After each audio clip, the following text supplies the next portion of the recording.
Please welcome to the stage, Janne Robinson, poet and storyteller. Good morning. Can you hear me? There we go. Hi. Was anybody at the poetry? Was anyone awake at 8:30 this morning? Woohoo! Thanks for coming. Thanks for hearing that poem. So to continue this theme of generosity, I think that one of the greatest generosities to ourselves and this world is when we have the courage to both use our true gifts and get on purpose. And my favorite definition of purpose is a French word called raison d'être, which means reason for being. And purpose work as a concept has been around for a long time, hundreds and hundreds of years. The Bhagavad Gita calls it our dharma. Simon Sinek calls it our why or our how. Gay Hendricks, who's read The Big Leap, calls it our genius zone. I've heard it been referred to as our life's work. I like to think of it as our unique contribution, because our lives do have a contribution. Sometimes when we're in the economy wheel, it doesn't feel like it is, but we do have a contribution. But today we're going to focus on the definition, which is reason for being. And how many of you at some point in your life had a bit of an existential moment of, why am I here? Why do I exist? What am I here to contribute? I don't think anybody gets out of bed for money. I know that we need money, but I think that we're really here because we're in search for meaning in our lives. And purpose is this beautiful intersection of being able to express our gifts, experience meaning. And I stumbled upon purpose work after working with people for 10 years around authentic belonging as a coach. Because oftentimes we get to this place where we also want to be in integrity with our work reflecting who we are, the things that are our gifts. Because if it doesn't, the conversations we're having, the things that are happening in our lives don't really feel authentic. Can you guys relate in some way? So, purpose. And who here has heard of purpose work? And who here also, second question, has never heard of purpose work until today? And please don't be afraid to raise your hand. Yeah. And I think that's one of the biggest gaps in our world, is that we're not really supported in understanding what our gifts are or what our purpose is. I certainly do not remember at 17 anybody sitting me down and saying, what gives you energy when you do it? What are your gifts? What are the things that you're passionate about? What gives your life meaning? Or I like to think about color. I think about meaning in the form of color. Was anybody else asked those questions before they went to university and tried to figure out who they were and chose a career and got some debt? And then people end up with me. And sometimes the conversations I have are when people have, because sometimes we think that we need to make a bunch of money and success. And my favorite conversations are people who have arrived there. Because we get on the phone and they're like, I have arrived and there's nothing here. I've won the game. But it's not meaningful. So what's my purpose? What am I here for? What am I here to contribute? So I'm very excited for today. I also want to say that purpose is not just meaning. And also it is a single word. Purpose work actually requires refining down the things in your life that are meaningful that you do, but also the impact of those things. Because purpose isn't just about what you find meaningful or what you love. That could be a gift that you have. Purpose is also this intersection of what is a service and a contribution that people around me go, God, that was so meaningful and helpful and supportive. And if you're an artist, that might not be with people. That could be writing a poem or a song, but it is not this one-sided thing. It is a two-way street. How many of you heard of Ikigai, the Japanese word, also purpose, right? So it's not just what you're good at, it's also what people want to pay you for, I mean, if we go into the business side of this, and what's meaningful for them. And I'm a lot. I'm a very multifaceted, creative woman. This is my third experience that I facilitated. And for a lot of my life, business tells you to be one thing. How many of you have heard marketing? It's like choose a niche, right? And I always struggled with that because I was like, am I Mary Oliver or am I Tony Robbins? Am I a poet or am I a coach? And purpose is not what you do, but many of us end up in a conversation with the title of our career. Am I doing the right thing? What should I do? And so I worked with Gay Hendricks for a year from Who's Read The Big Leap. It's a really good one. And I was like, Gay, what is my genius zone? I need to be one thing. Marketing here, marketing. And at the end of the year, I still hadn't figured it out. And I was like, Gay, what is my genius zone? And he said, you don't have one genius zone, Janne. You have many. You're a Renaissance woman. Stop trying to be Mary Oliver. Mary Oliver could not get on a stage and make people laugh like you. And it was important for me because what I realized is we can have many different gifts, but purpose is the one thing that flows through us. You don't have to be one thing.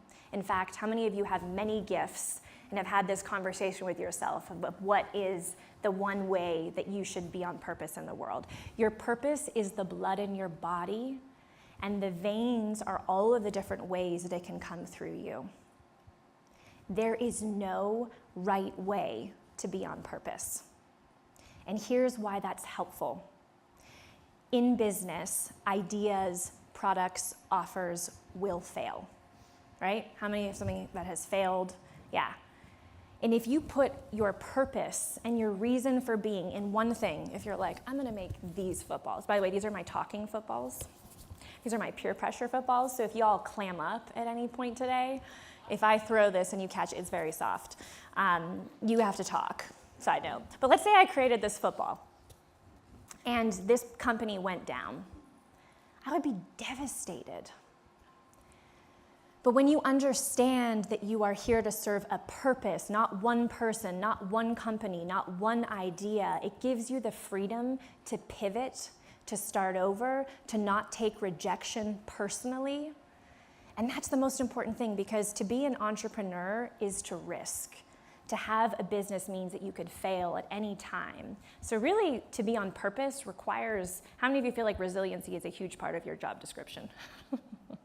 Right.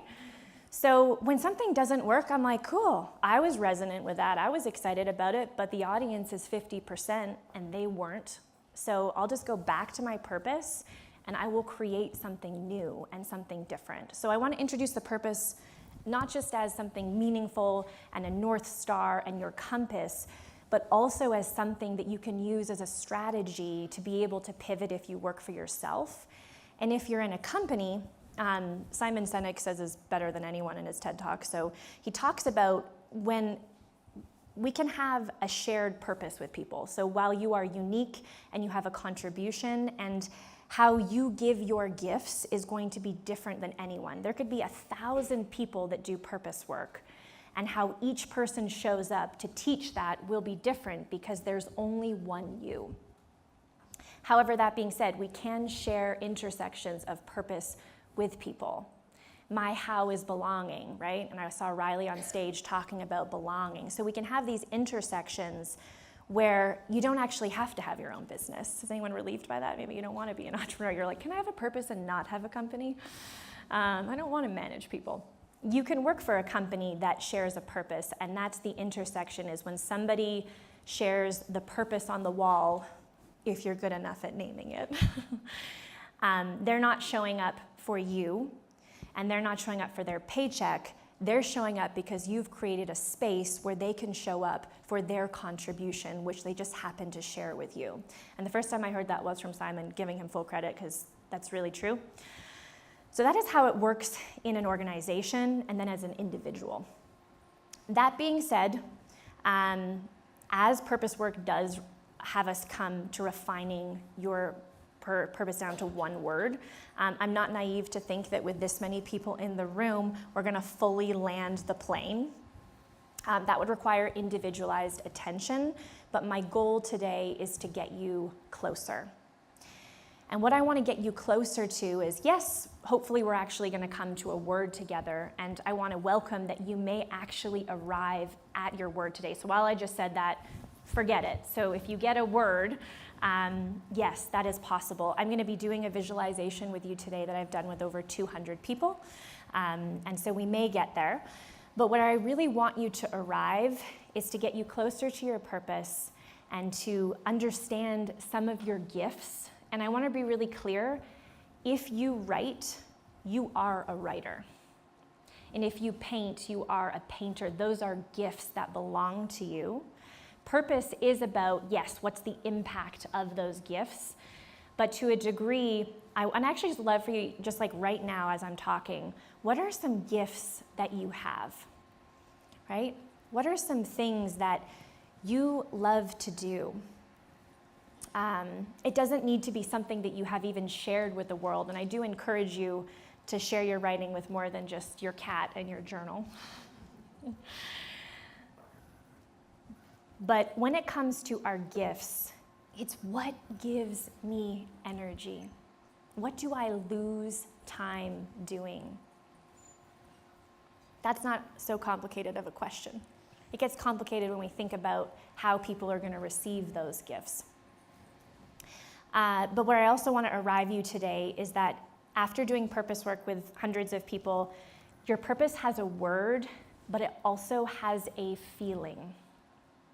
There is a feeling in the room when we are on purpose.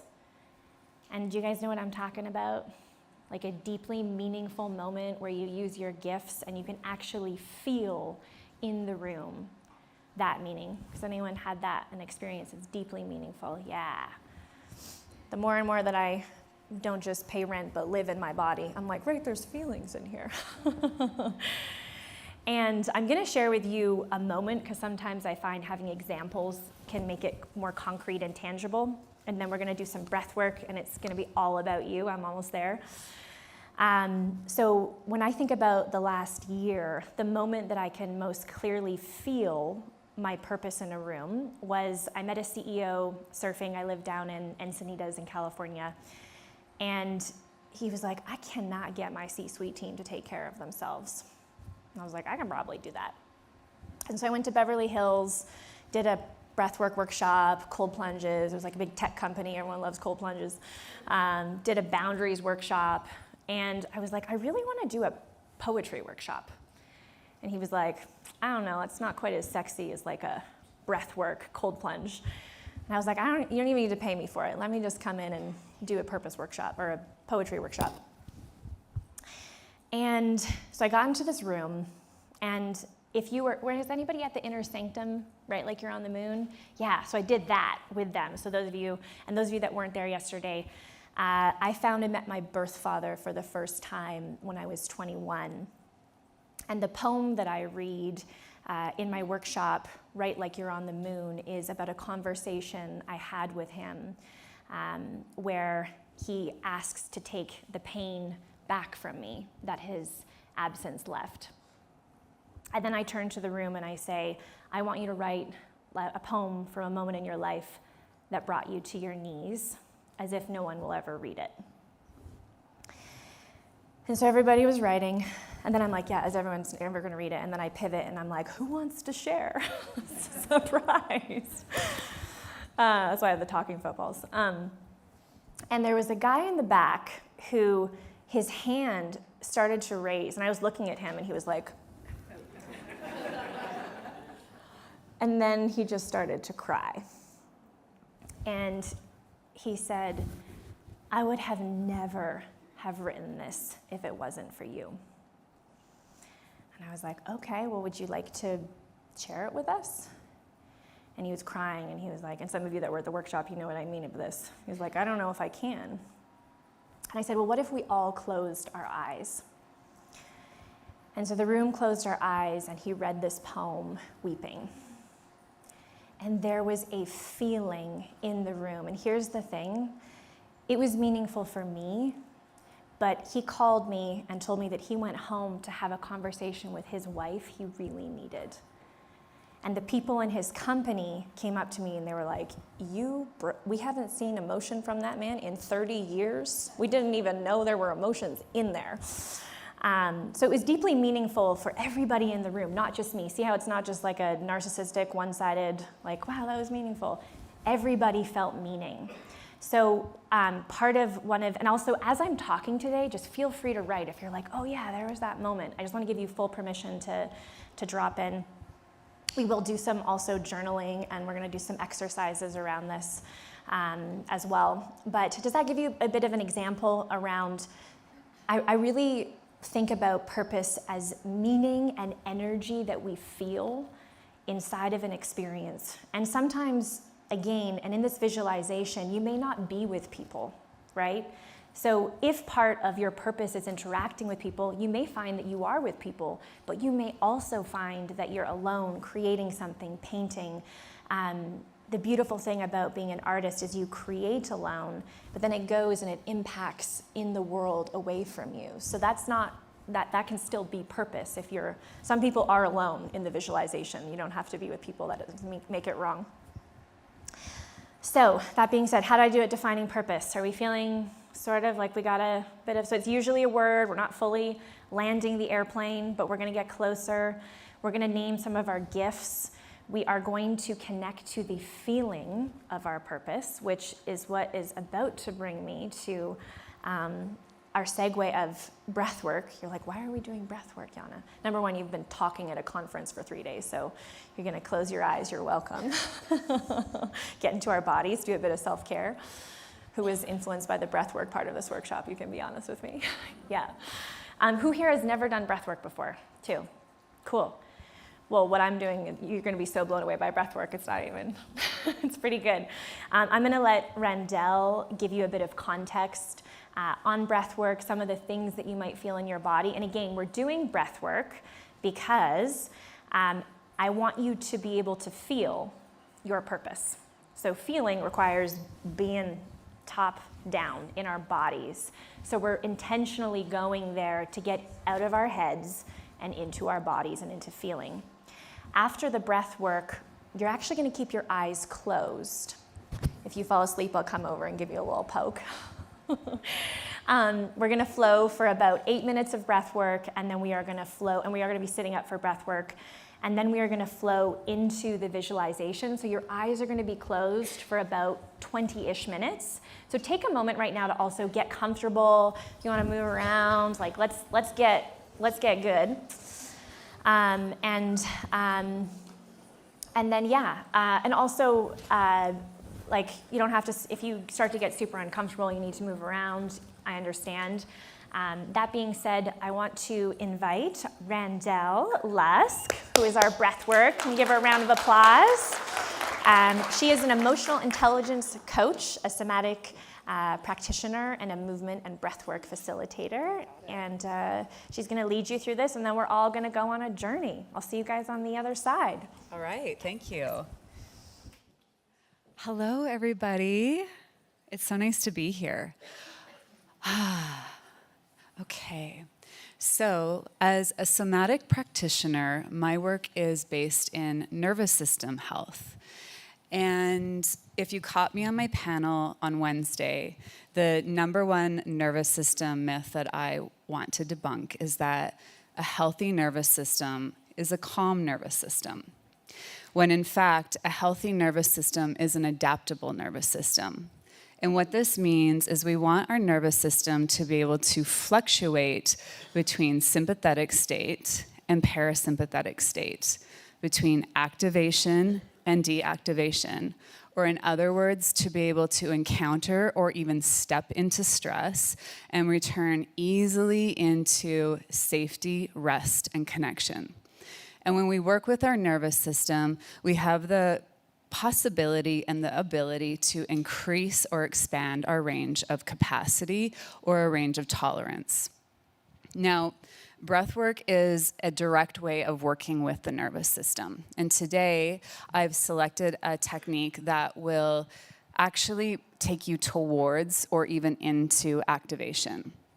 And so what I think is important for you to know in that approach is that you might encounter sensations that might feel a little strange or emotions that feel unexpected, or you might even notice anxiety in your body. And this is all very normal. This is what activation is. And so as we step into the breathwork practice, I want to encourage you to remind yourself that this is just a moment in time and that the practice is very safe. And additionally, I want to offer you a technique that will bring you back into your parasympathetic state quite quickly. And we're going to actually do it right now. So I'll get you to cross your arms. Imagine I had my hands free. Cross your arms over your chest. And yeah, get really nice and comfy. Put your actually, I'll say that right now. Put your journals down. Get your feet on the floor. Cross your arms over your chest and just lightly rub from the tip of your elbow up to the top of your shoulder. And notice how that makes you feel. What do you feel? So even the surface of your body, how your hand makes contact with your body, with your sweater, with your t-shirt, there's sensation there. But do you notice anything happening inside of you? You might notice something as subtle as your breath increasing. You might notice that you're settling a little more into your seat. You're getting a little bit more comfortable. You might notice that you want to close your eyes, and if you're already ready to close your eyes, please go ahead and do that. And keep doing this as I describe the technique to you. So I'll warm you up with some breath, but the primary technique that we're going to be using is a 2-part inhale to a 1-part exhale. And for the breath work practice, I'll ask you to breathe in and out from your mouth, shaping your mouth into an O shape. So kind of like this. All right? So let's try that together. We'll just do an inhale and an exhale with the mouth open and shaped into an O. Ready? Let's go. Again. Okay, I think you're ready. Now you can either keep your hands on your chest or put your hands onto your thighs. Sit up tall but comfortably so you're not rigid. And I'm going to kick my shoes off so our feet are flat on the floor. We've got 75 minutes here, so if you want to kick your shoes off too, go for it. So feet flat on the floor. Close your eyes and take your awareness inward.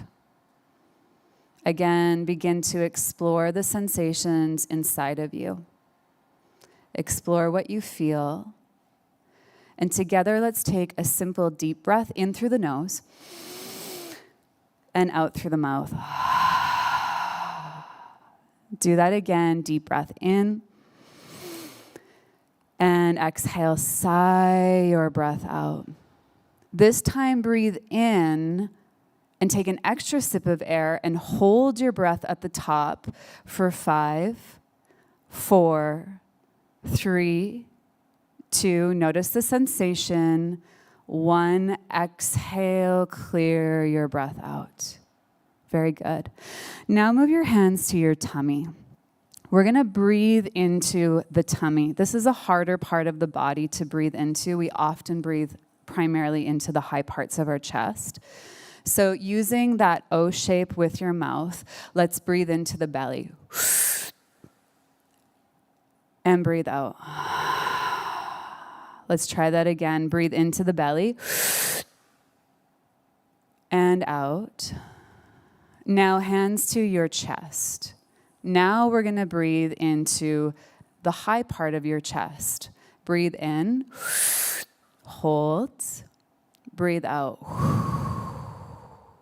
Again, breathe in, hold, and breathe out. You can place your hands back onto your thighs and just notice how you feel. Now we'll move into the 2-part inhale, 1-part exhale. First part of the breath will go into belly. Second part will go into your chest. Brief hold at the top. Exhale entirely. So placing one hand to belly, one hand to chest. Let's begin. Breathe into belly, to chest. Exhale. belly, chest, exhale. You've got it. Belly, chest, exhale.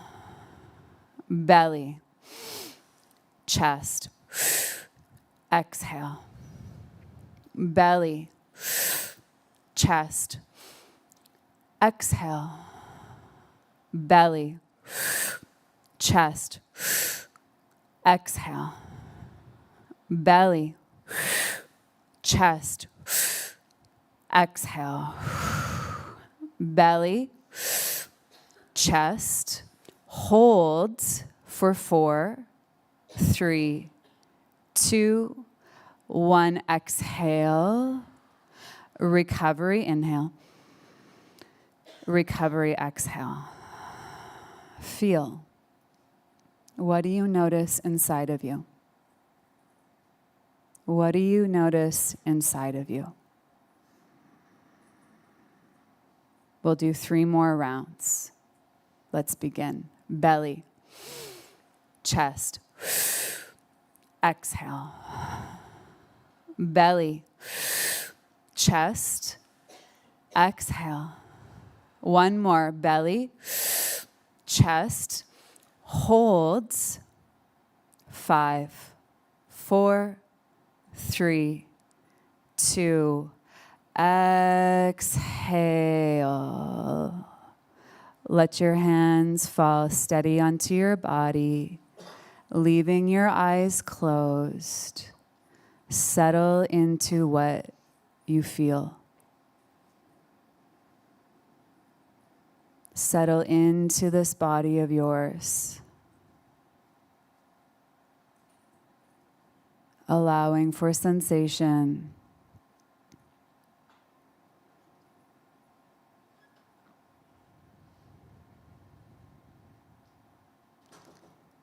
Right here with yourself.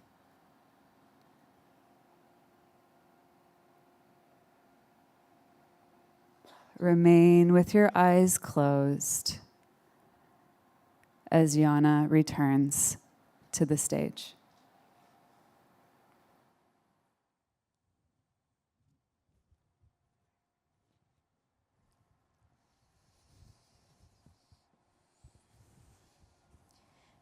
So we're going to stay with our eyes closed. And I just want to give you guys the context that I will make it so clear when we need to open our eyes, so you can let go of wondering when. I promise you'll know.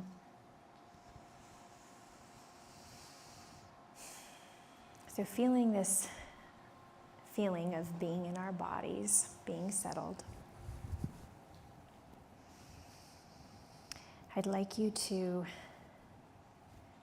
take a moment.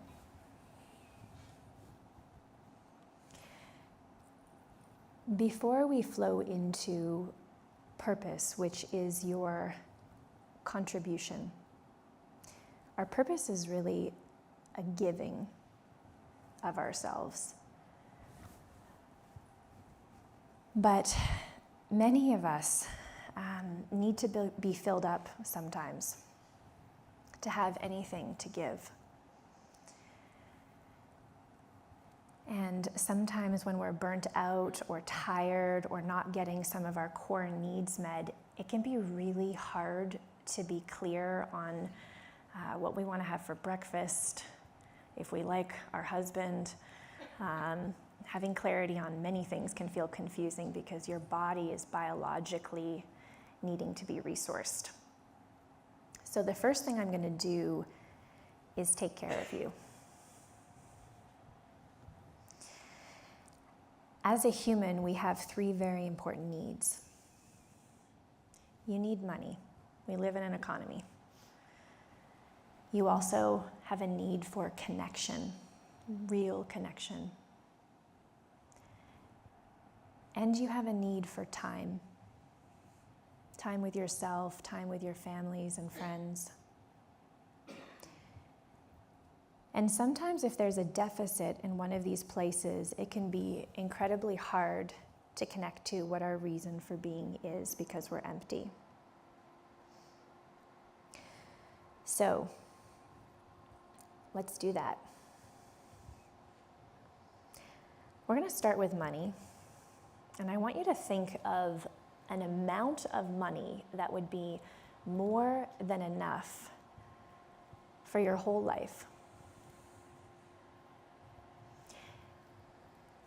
And I really mean that. I need you to think about a number so big that we are never thinking about money again.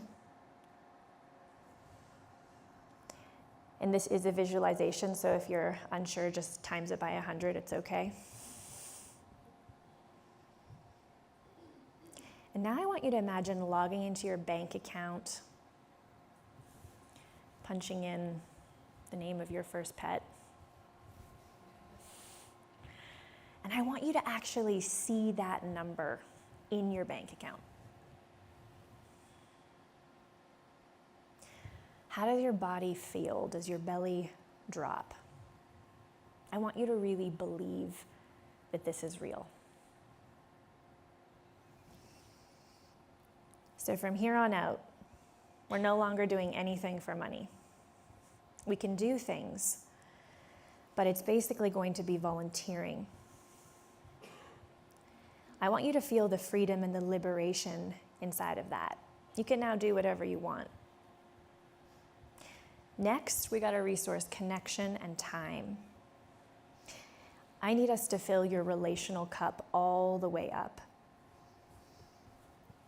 Some of us have marriages but have large gaps in the connection we feel. We need more time to be present. Some of us want more community, deeper friendships. Other of you might want to be calling in your partner. So in this next bit, we're now fully resourced. But I want you to imagine that in this world, we're going to take the next 5 years completely off. We are not thinking about contribution. We are not thinking about service. We are taking time off to resource you. We're going to make sure that your needs get met. If you want to maybe fly your family to Italy, spend a month with them playing games, living slow. Your person finally showing up with big enough hands to hold you and love from that watering this dry and thirsty part of you. Maybe it's time to finally write the book, to renovate the parts of your house, clean out the shed.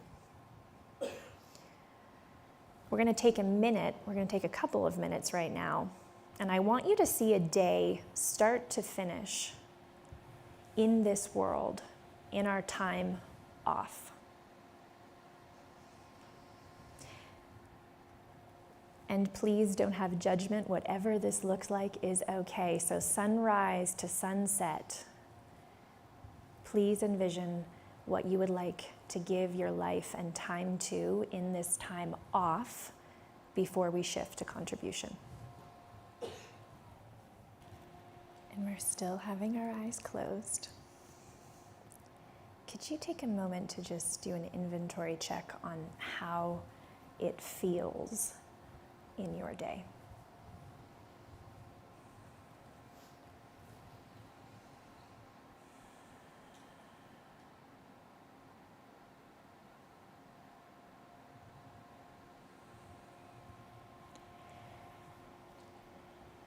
And now, keeping your eyes closed, we're going to shift into the part 2 of this visualization, which is same world.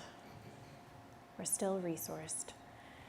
But I want you to, now we're going to envision a day, start to finish. But here's the thing, we are so gently going to call in the energy of contribution and of our gifts. You may have the same exact day. You may have very close to the same day, but be painting and be alone. There's no wrong or right way. So I'd like for you now to just take a moment and envision a day start to finish where same world, but now if we just shift into purpose, contribution, and our gifts. I'd like you to see what's there. Sunrise to sunset. I'm going to give you guys a couple more minutes here.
Now I'd like you to do an inventory check inside, eyes closed still. How does it feel in this day? Just logging a general feeling.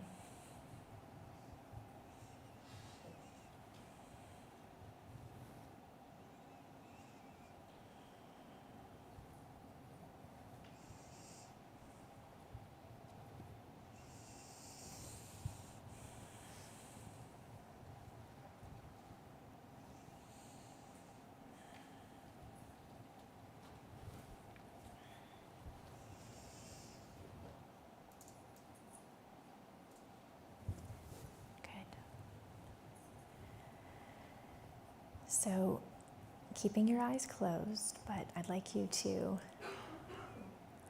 take the next 30 seconds to tie up your day.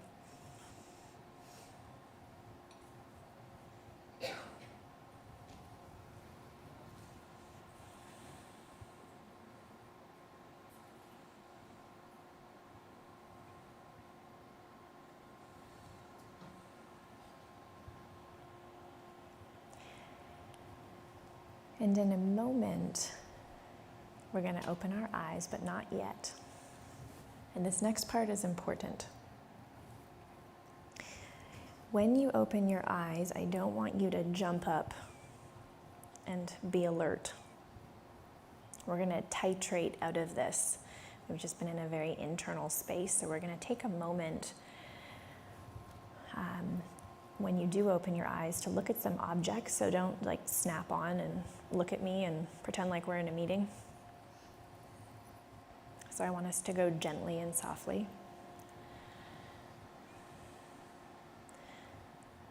So now you can gently open your eyes. And I'd like you to choose an object, and it could be the hair of the person in front of you.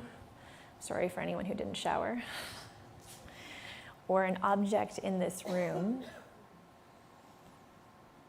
So opening our eyes and looking at an object in the room and noticing the colors, the textures, how the light hits that object. Choosing a second thing in the room to look at, and again, noticing the colors, textures, being present with that thing for the first time in your life sometimes.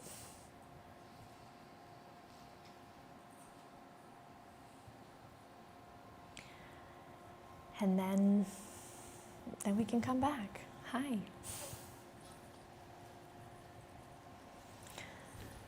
All right. So before we talk, I want you to take what you just experienced and maybe, would it be okay if we journaled for a second and just put that down on some paper? I'd love for you guys to take a couple of minutes and maybe just share what stood out to you the most or what you saw. It's going to take a minute and you can use your phone. Does anybody not have a phone or paper? I think we're okay.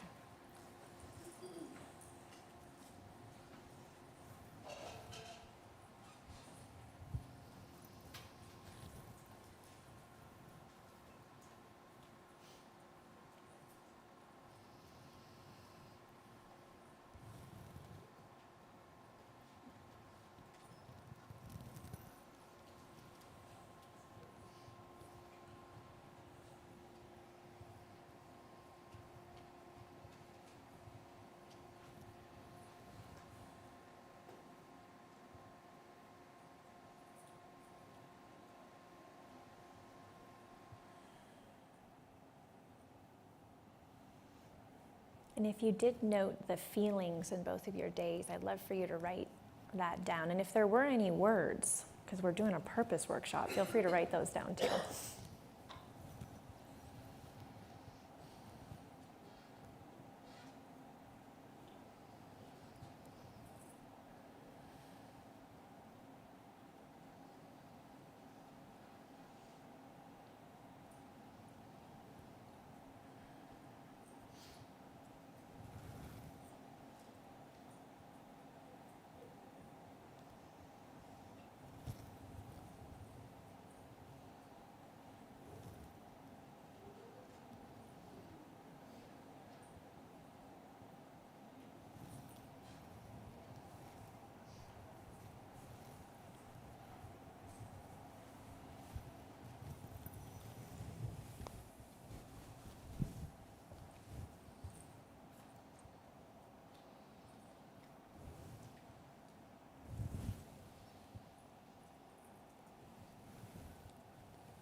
Maybe taking another 30 seconds. Your soft warning.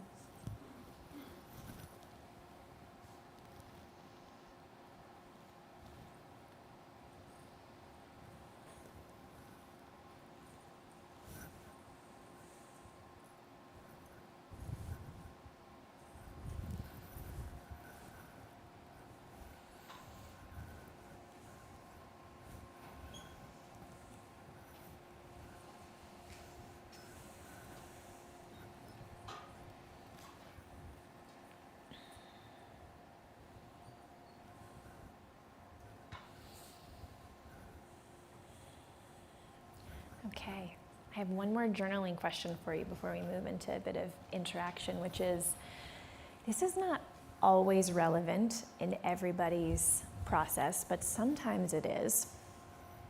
I have been writing poems since I was in grade 3. So as a kid, my gifts were there. I also simultaneously, when I learned how to write a poem, called my mom from my grandmother's house and I taught her how to write a poem. So my coach was also there since grade 3. And as I'm going to say, there's not one size fits all, but sometimes our gifts are present when we are kids. So what were you the most enchanted by and excited by as a kid? Could you guys take a minute and write that down, and we'll just even take 30 seconds of like, and even if it was a sport, just anything that you were really excited by as a kid that gave you energy.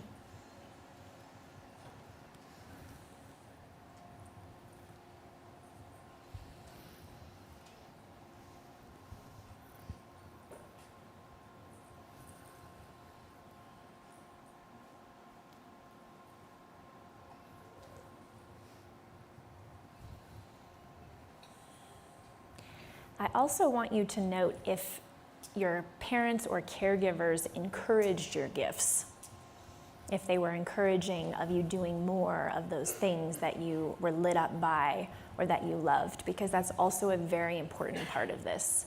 Was I encouraged by the people around me, even if it was a sport like hockey, no matter what that was?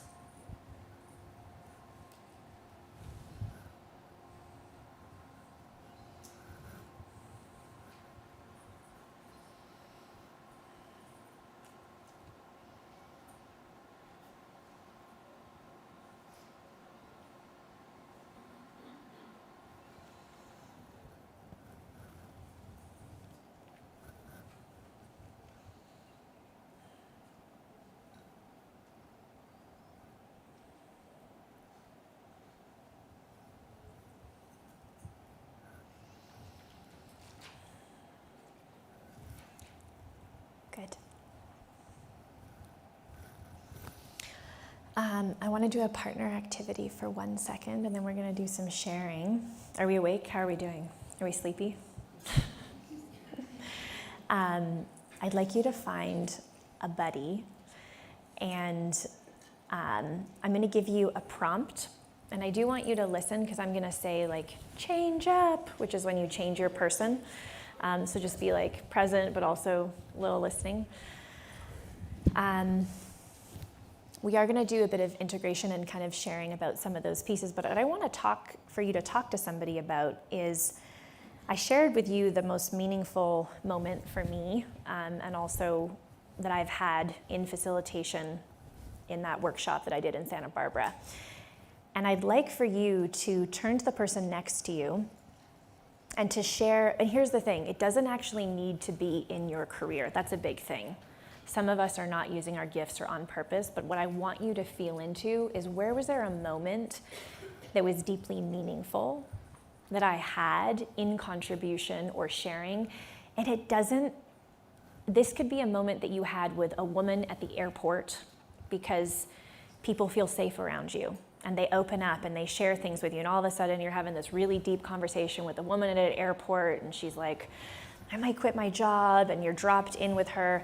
Our gifts and our purpose is also what intrinsically and organically happens around us when we are in a room.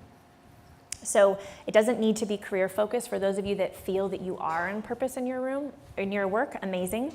But go wide here. Like, this was a really meaningful moment, but still staying the course a little bit of contribution or service or you supporting someone. Cool? So let's find a buddy in the room. You can make a 3 if anyone is left without a buddy. All right. So I'm going to give you hello, everyone. My Matthew McConaughey thing wasn't funny. All right. Hello, everyone. Okay. Wrapping up what we are talking about for 1 second.